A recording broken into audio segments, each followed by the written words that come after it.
បាទបញ្ហាដែលខូចថាច់បាទថាច់តាក់ឬកាំងបងប្អូនបជាអត់បានសម្រាប់ iPhone អេក្រង់ស៊ីនយើងអាចអ៊ុតថាច់ថ្មីបាទដោយបងប្អូនមិនចាំបាច់ផ្លាស់ប្ដូរអេក្រង់ទេនេះគឺ iPhone 12 Pro បាទយើងធ្វើការអ៊ុតថាច់ថ្មី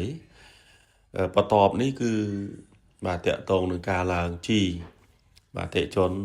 ឡើងពី64ទៅ 256G បាទឡើង memory ឲ្យធំហើយសម្រាប់បញ្ហាដែលជាប់ iCloud បាទនេះគឺ14 Pro Max បាទតេជន់យកមកផ្លាស់ប្ដូរម៉ាស៊ីនណាបងប្អូនយើងអាចផ្លាស់ប្ដូរម៉ាស៊ីនប្រើបានឡើងវិញ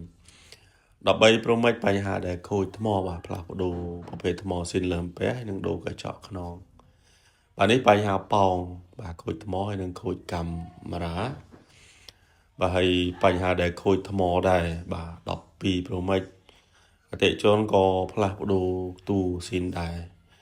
បញ្ហាបែកកញ្ចក់ថាច់បាទផ្នែកខាងលើបាទអាចយកមកអ៊ុតបានណាបងប្អូននេះគឺ Note 9បាទយកមកផ្លាស់ប្ដូរអេក្រង់បានខាតយើងក៏មានអតិជនគាត់ផ្ញើមករាល់ថ្ងៃនេះគឺ17 Pro បាទផ្ញើមកផ្លាស់ប្ដូរម៉ាស៊ីន iPhone 13បាទបញ្ហាឆ្លងបញ្ហាខូចលើផ្នែកម៉ាស៊ីនដែរមកកញ្ចប់បន្ទាប់នេះគឺបាទ iPhone 17បញ្ហាជាប់ iCloud ផ្ញើមកផ្លាស់ប្ដូរម៉ាស៊ីនហើយដូចជា S Max បាទ iPhone 11 iPhone X អតិជនគាត់